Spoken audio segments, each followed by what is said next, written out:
আজকে আরেকটা tiffin recipe করছি। তার জন্য প্রথমে হচ্ছে চিড়াটা গুঁড়ো করে নিয়েছি। এখানে হচ্ছে মটরশুঁটি, ছোলার ডাল আর পেঁয়াজ, লঙ্কা, আদা সব একটা পেস্ট করা আছে। এখানে নুন দিয়েছি, হলুদ দিয়েছি, কাশ্মীরি লঙ্কার গুঁড়ো দিয়েছি। এখানে দিয়েছি একটু চাট মশলা দিয়ে দিয়েছি। এখানে কিছু সবজি আমি ব্যবহার করছি, তাতে দিয়েছি বাঁধাকপি কুচি, বিনস কুচি, টমেটো, আলু আর গাজর, এগুলো সব একসঙ্গে দিয়ে মেখে নেবো ভালো করে।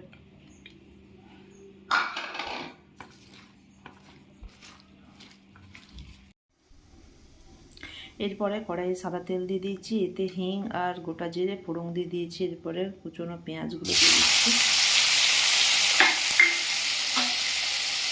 এরপরে পেঁয়াজটা একটু ভালো করে ভেজে নেব। পেঁয়াজটা ভেজে নেওয়ার পরে চিড়ের সঙ্গে সব সবজি দিয়ে যেটা মেখে রেখেছিলাম সেই পেস্টটা দিয়ে দিয়েছি।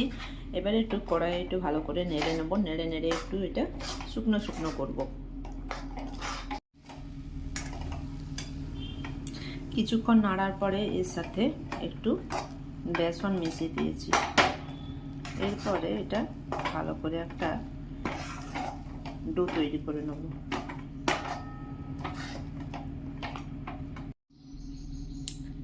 একটা থালাতে তেল ব্রাশ করে নিয়েছি, তারপরে উপরে ডোটা দিয়ে একটু সেট করে দিয়েছি। এরপরে এগুলো ছুরির সাহায্যে এগুলো কাটবো।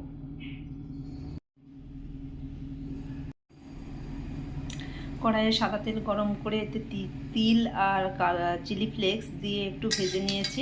এরপরে গড়ে রাখা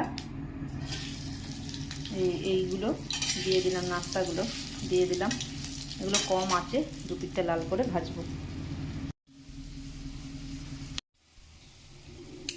আমার নাস্তাগুলো ভাজা হয়ে গেছে, দু পিঠটা লাল করে ভাজা হয়ে গেছে। এবারে এগুলো উঠিয়ে নেব। ভিডিওটা দেখার জন্য ধন্যবাদ।